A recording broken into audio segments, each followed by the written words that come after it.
हरहि शिष्य धन शोक न हरहि, सो गुरु घोर नरक में परहि। हरहि शिष्य धन, हरहि शिष्य धन शोक न हरहि, सो गुरु घोर नरक में परहि। जो गुरु शिष्य का धन लेता है और गुरु के संशय का निवारण नहीं करता, गोस्वामी तुलसीदास ने कहा है वो जो है घोर नरक में पड़ता है। इतना जब बात कहे तो गुरु जी झल्ला गए, एकदम से क्रोध से भर गए, आग बबूला हो गया।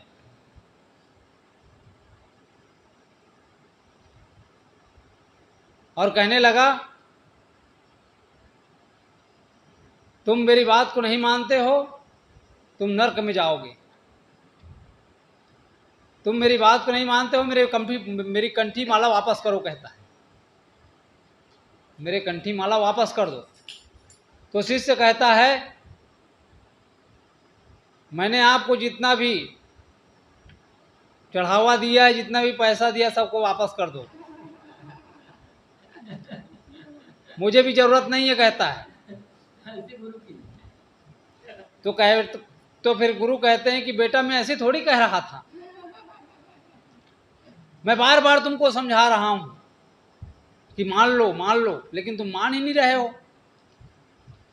इसी में भागवत, इसी में गीता, राम लक्ष्मण सीता, इसी में भागवत, इसी में गीता, बार बार समझा रहा हूं, लेकिन तुम मान ही नहीं रहा है।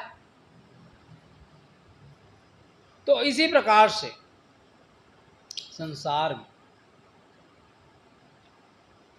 संसार में भ्रमाने वाले गुरु अधिक मिलते हैं।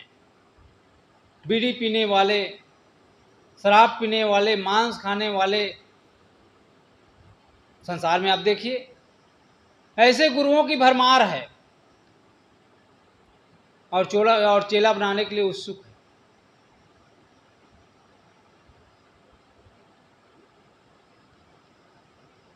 इससे क्या कल्याण होगा?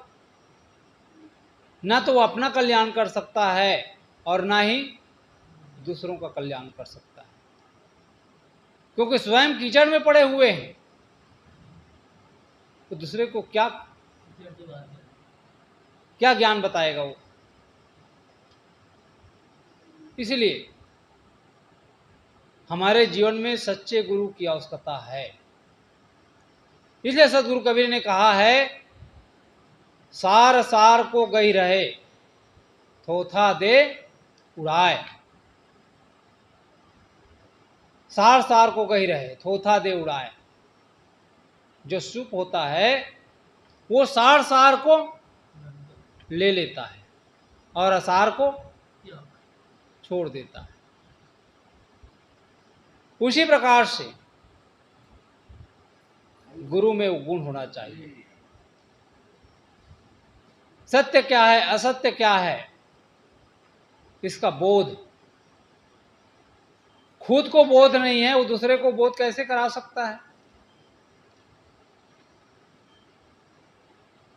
इसलिए जीवन में यदि शांति चाहिए तो सच्चे गुरु चाहिए। इसलिए परख करना पड़ेगा, तभी हम अपना कल्याण का काम कर सकते हैं। कहते हैं एक बार एक मास्टर साहब मिले और मास्टर साहब से गुरुजी ने प्रश्न पूछा, ये बताइए कि आप धर्म को मानते हैं? धर्म के संबंध में कुछ बताइए। उसने कहा मैं सुबह मंदिर जाता हूँ, भगवान का दर्शन करता हूँ, प्रणाम करके आ जाता हूँ, और मैं कुछ नहीं जानता, बस इतना ही जानता हूँ।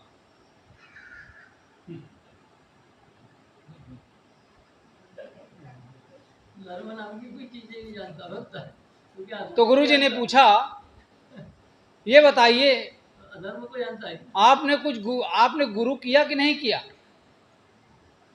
उसने कहा मैंने तो गुरु नहीं किया। गुरु करने की क्या जरूरत? गुरु करने की क्या जरूरत? गुरुजी ने पूछा, गुरु करने की जरूरत नहीं कहते जब आप स्वयं मास्टर हैं।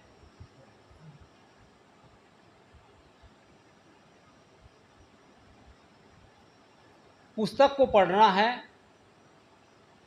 अक्षर बोध प्राप्त करना है, तो उसके लिए का खा गा ABCD पढ़ना पड़ता है।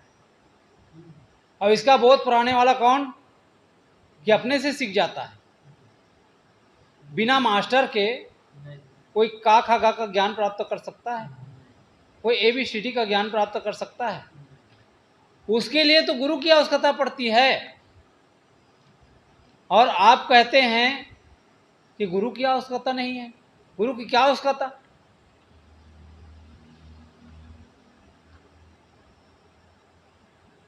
इस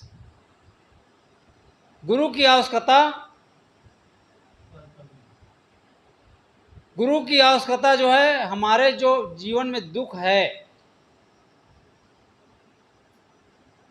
जो भवसागर है, इसको पार करने के लिए गुरु की आवश्यकता है। भवसागर क्या है? हमारे जीवन में जो भवसागर है, ये भवसागर है ये झंझट, दुनिया का जो झंझट है ना, जो मन में जो कल्पनाएं हैं, जो वासनाएं हैं, यही तो भवसागर है। इसी को पार करने के लिए गुरु की आवश्यकता होती है, दुखों से पार जाने के लिए। अब इसको कौन बता सकता है? घर वाले, माता पिता इसका बोध करा सकता है। मैंने पहले ही कहा था कि जो माता पिता है वो अन्नदाता हो सकता है, धनदाता हो सकता है, शरीर यात्रा के लिए सारे सुविधाएं उपलब्ध करा सकता है, लेकिन जीवन का कल्याण के बारे में वो हमको ज्ञान नहीं दे सकता। इसलिए गुरु की आवश्यकता होती है। तो मास्टर साहब कहते हैं कि आजकल तो सब नकली गुरु ही मिलते हैं, कहते हैं।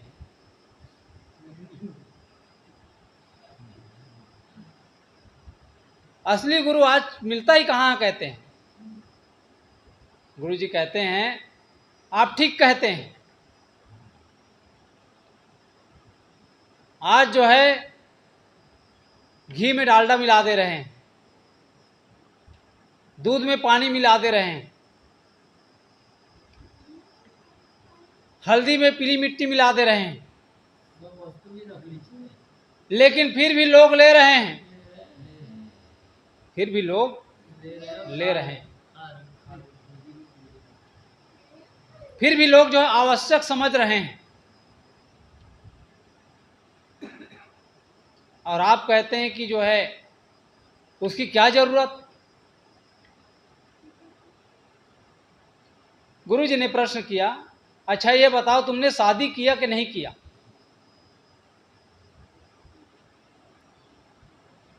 मास्टर साहब ने कहा, ये जो बैठी ना बगल में, यही मेरी पत्नी है।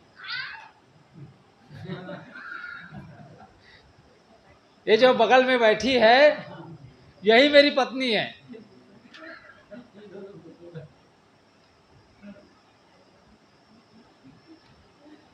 गुरु जी ने कहा,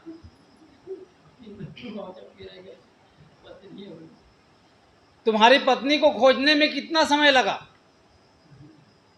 उसने कहा, मत पूछिए साहब, 1 साल 2 साल 3 साल बहुत ढूंढा तब मिला, कहते हैं। पत्नी पत्नी बताओ, जब तुम जो है पत्नी को ढूंढ सकते हो, पत्नी का खोज कर सकते हो, अच्छी पत्नी का, तो क्या तुमको असली गुरु नहीं मिलेगा? मिलेगा, खोज करना पड़ेगा। ढूंढोगे तभी मिलेगा। हाँ। इसलिए कबीर साहब कहते हैं, जिन ढूंढा तिन पाहिया, गहरे पानी पैठ। जो लोग ढूंढते हैं उन्हीं को प्राप्त होता है, और जो नहीं ढूंढते उसको क्या मिलेगा? ढूंढने वाले को सब कुछ मिल जाता है।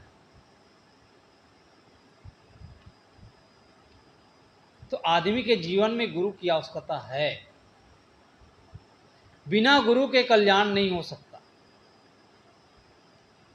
लोग कहते हैं कि पत्नी को गुरु बनाने की क्या जरूरत, पति ही उसके लिए गुरु है, कहते हैं। क्या पति उसको संसार सागर से पार करा सकता है? पति तो उसको वासनाओं में झोंक देता है, कहां संसार सागर से पार करा सकता है? पत्नी को गुरु बनाने की आवश्यकता नहीं कहते।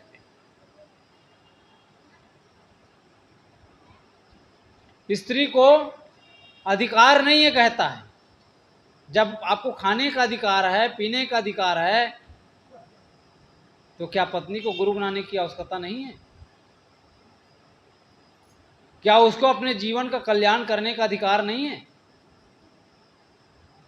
उसको भी अपने जीवन का कल्याण करने का अधिकार है। तभी तो रामायण में आप देखिए, उठा करके सबरी ने गुरु बनाया। किसको बनाएगी? मतंग ऋषि को, है ना। और मतंग ऋषि ने बताया कि इसी मार्ग से भगवान राम आएंगे, तब तुमको यहां दर्शन होगा। रामायण कह रहा है। उसी प्रकार से गुरु जो है बताते हैं कि बेटा, तुम ऐसे चलोगे तो तुम्हारा जो है कल्याण हो जाएगा।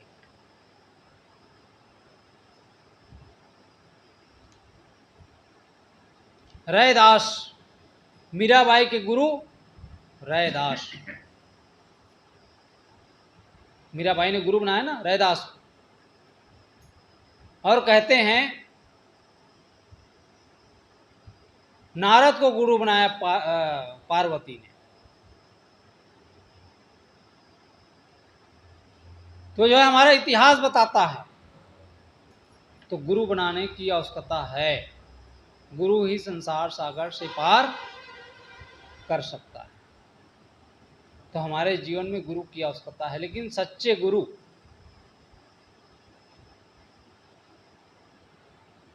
तो यहां पर कहते हैं गुरु सेवा, गुरु की सेवा।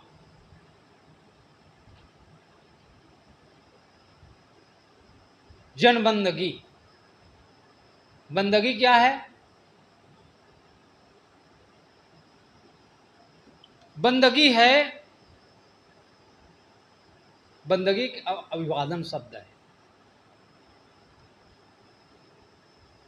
प्रणाम।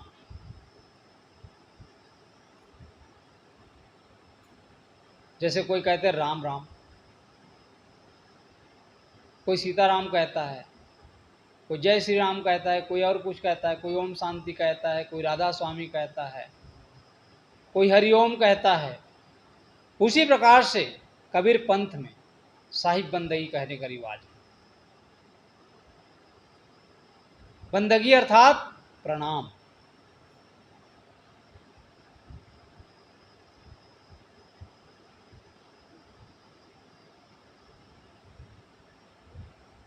मतलब सब, ये सबके लिए है, यहां कोई जाति पाति के लिए नहीं है। चौबे जी प्रणाम, द्विवेदी जी प्रणाम, साहू जी प्रणाम, ऐसा नहीं। यहां क्या है? साहिब बंदगी। एक शब्द में पूरा हो जाता है, साहिब बंदगी। यहां कोई वर्ग विशेष के लिए नहीं है। कबीर पंथ में सबके लिए समान, किसी को ऊंचा किसी को नीचा नहीं, सबके लिए समान भाव। साहिब बंदगी, साहिब बंदगी किसकी होती है? आत्मा की। किसी व्यक्ति विशेष की साहिब बंदगी नहीं किया जाता। साहिब कौन है? जो सब घट में विराजमान है। सब घट मेरे साइयां, जो सब घट में विराजमान है, उसी साहिब की बंदगी हो रही है। तो बंदगी किसकी? आत्मा की। तो गुरु की सेवा, सेवा किसकी करनी चाहिए? गुरु की आप सेवा करोगे तो आपको मेवा मिलेगा। और गुरु के साथ यदि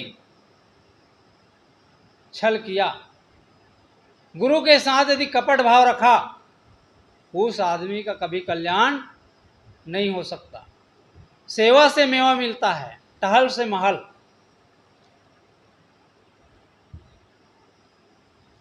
गुरु दोही मनमुखी नारी पुरुष विचार, ते नर 84 पर है परे काल की फांस।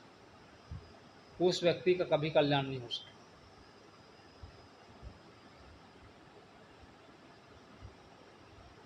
इसलिए मन निर्मल पवित्र, तो गुरु के द्वारा ही संसार सागर से पार पाया जा सकता है।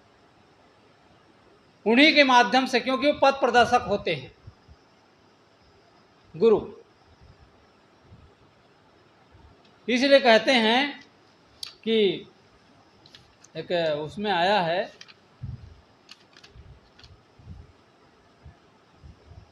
जो पहुंचे हुए संत जन है, जो पहुंचे हुए संत जन है, उनसे पूछो पथ की बातें। जो पहुंचे हुए संत जन है, उनसे पूछो पथ की बातें। जो 12 बाढ़ बीच में है, जो 12 बाढ़ बीच में है, वे लक्ष्य दिखाना क्या जाने। लक्ष्य कौन दिखा सकता है? गुरु दिखा सकते हैं। जो सच्चे मार्ग में है वही दिखा सकता है, वही समाज का निर्माण कर सकता है। और जो वंचक लोग हैं, जो बीच के बिचौलिया लोग हैं, चाहे वो भक्त हो चाहे वो गुरु हो, वो माहौल नहीं दे पाएंगे। इसीलिए गुरु सेवा, सेवा का भाव, बंदगी, विनम्रता, ये जिसके जीवन में है, वही व्यक्ति जो है कल्याण का काम कर सकता है। और सत्संगत वैराग, जिनके जीवन में सत्संग है, जो व्यक्ति सत्संग करता है, वह व्यक्ति कभी विद्रोही नहीं हो सकता। और जो व्यक्ति विद्रोही है, वो व्यक्ति कभी सत्संगी नहीं हो सकता। जिसका मन खराब है, जिनकी बुद्धि खराब है,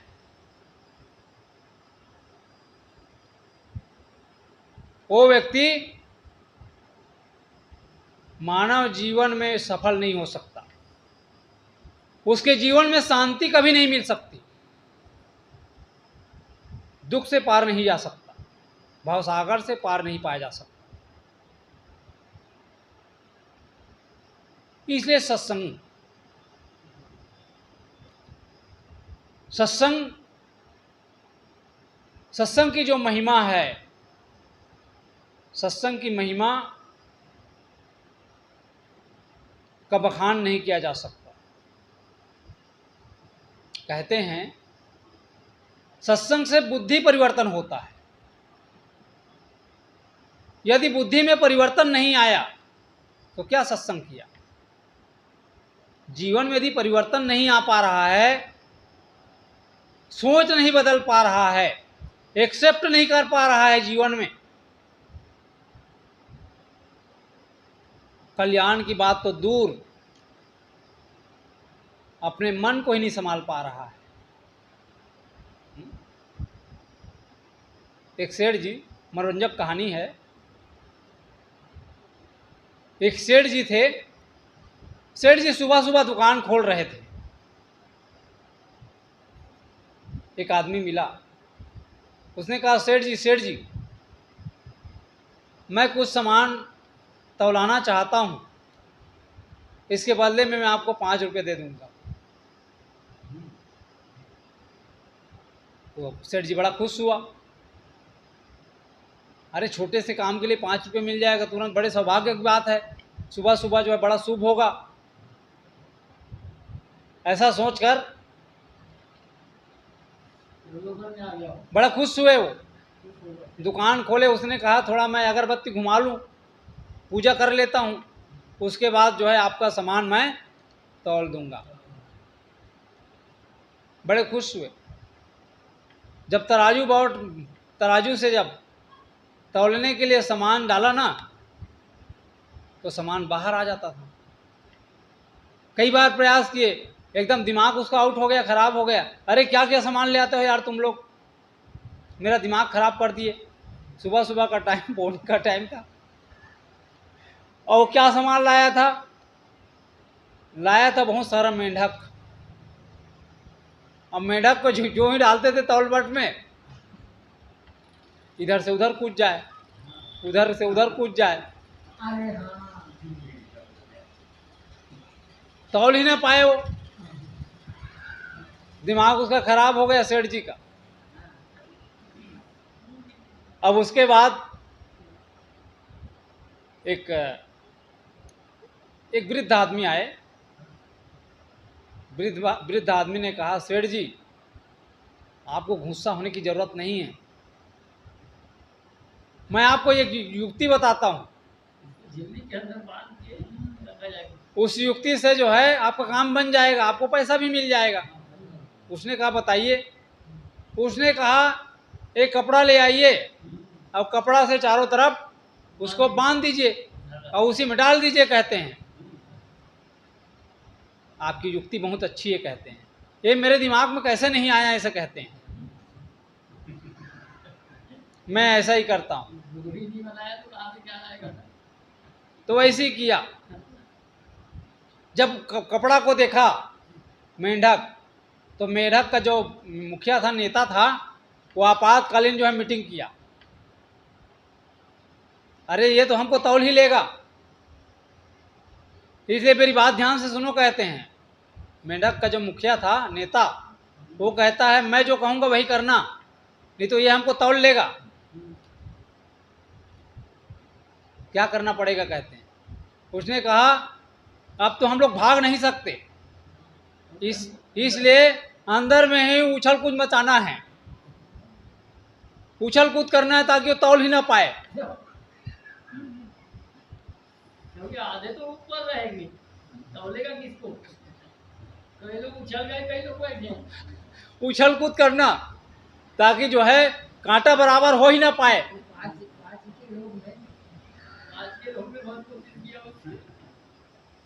और वो जो है उछल कूद मचाने लग गए, तौल ही नहीं पाया जीवन भर। उसी प्रकार से आदमी गुरु तो कर लिया, लेकिन अपने मन को कंट्रोल नहीं कर पाता, क्योंकि मन बड़ा चंचल है। चंचल मन के अधम काम।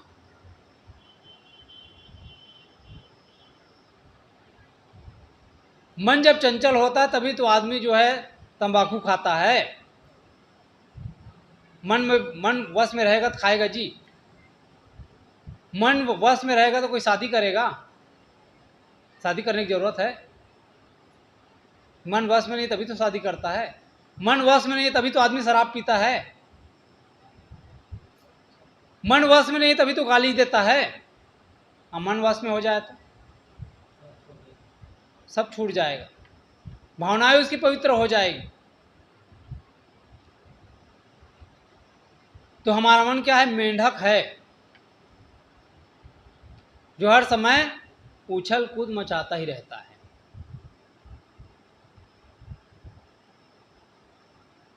तो वो आदमी को सत्संग का फल नहीं मिल सकता, कल्याण का काम नहीं कर सकता। कल्याण का काम कौन कौन कर सकता है?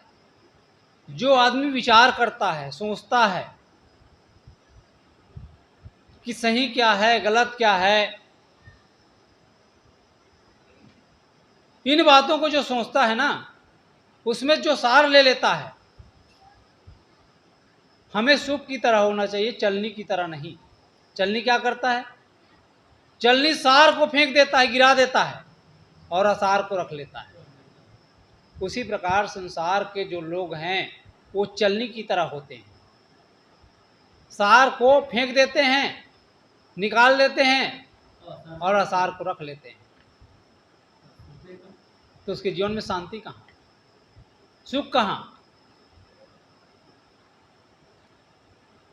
कहते हैं दो भाई थे, दो भाई में एक भाई के पास धन ज्यादा था, एक भाई के पास कम धन था। छोटे भाई को बड़ी ईर्ष्या होती थी बड़े भाई के प्रति, इनके पास जो है इतना धन है, मेरे पास कम है। बहुत ज़्यादा ईर्ष्या, बहुत ज़्यादा जलन। आदमी मेहनत नहीं करता है, जो व्यक्ति मेहनत करता है वो जलन नहीं करता, और जो मेहनत नहीं करता वो जो है जलता रहता है कि इसका कैसे ज़्यादा हो गया। तो वैसी जो है छोटा भाई जलता था हर समय। उनकी जो पत्नी थी छोटे वाले के, वो कहती है कि बड़े भाई से यदि आगे बढ़ना है तो मेरे पास एक फार्मूला है। क्या फार्मूला?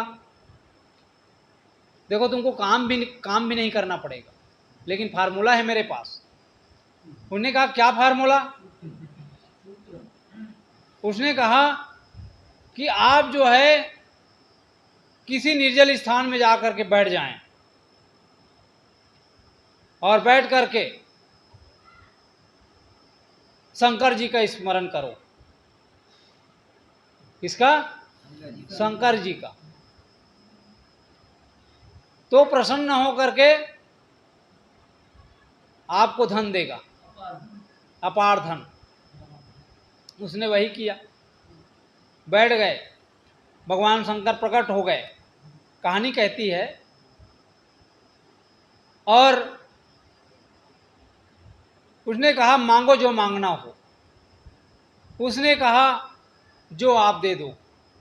उसने ये नहीं कहा कि मेरे भाई से ज़्यादा दे दो करके, उसने कहा जो दे दोगे वो स्वीकार है। उसने कहा तुमको मैं एक चीज दे रहा हूं, जो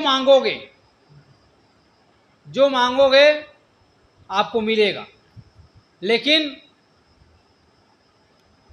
जितना तुमको मिलेगा उससे 2 गुना तुम्हारे बड़े भाई को मिलेगा। जो भी चीज मांगोगे तुम्हारे भाई को 2 गुना हो जाएगा। अब वो तो फंस गए, और तो जलता था ना अपने भाई से। मेहनत मैं करूं और पाए वो फल। घर आए, उस बटिया को लेकर के पत्नी को बताए।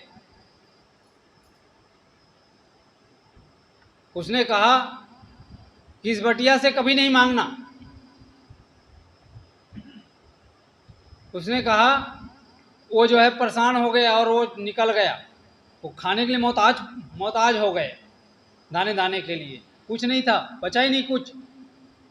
पति जो है काम करने के लिए भाग गया। अब पत्नी सत्संग में जाने लगी। जब सत्संग में जाने लगी तो बुद्धि उसका सही हो गया। अरे, दूसरे को यदि ज़्यादा भी मिलता है तो जितना हमारे भाग्य में रहेगा उतना ही तो मिलेगा। वो संतुष्ट हो गई सत्संग सुन करके।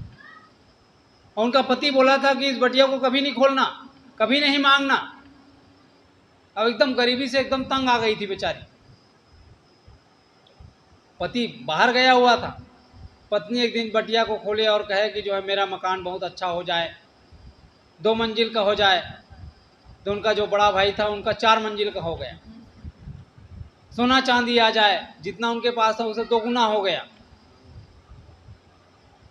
पत्नी संतुष्ट, जितना मिला। जब वहां से आया उनका पति एकदम आग बबूला हो गया। मैंने तुमको कहा था कि इस बटिया से कभी नहीं मांगना, ये घर किसका, यही घर होगा मेरा, कहता है, क्योंकि मांगी होगी कुछ। तुरंत बटिया कहाँ है कहते, तुरंत बटिया लिए और कहने लगे कि मेरा, बटिया को सामने लाया, कहे मेरा एक आंख फूट जाए, मेरा एक आंख फूट जाए। तो उनके भाई का दोनों आंख फूट गया। और मेरे आंगन में एक कुआं हो जाए। उनके भाई के आंगन में 2 कुआं हो गया। जब सुबह सुबह उठे तो उसे कुआं में जाकर मर गए।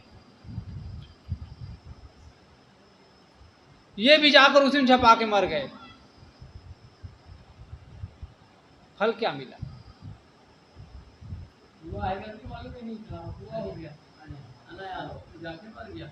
तो कहने का मतलब क्या है, आदमी ईर्ष्या में, जलन में, जो व्यक्ति जो है सत्संग के भावों को हृदय में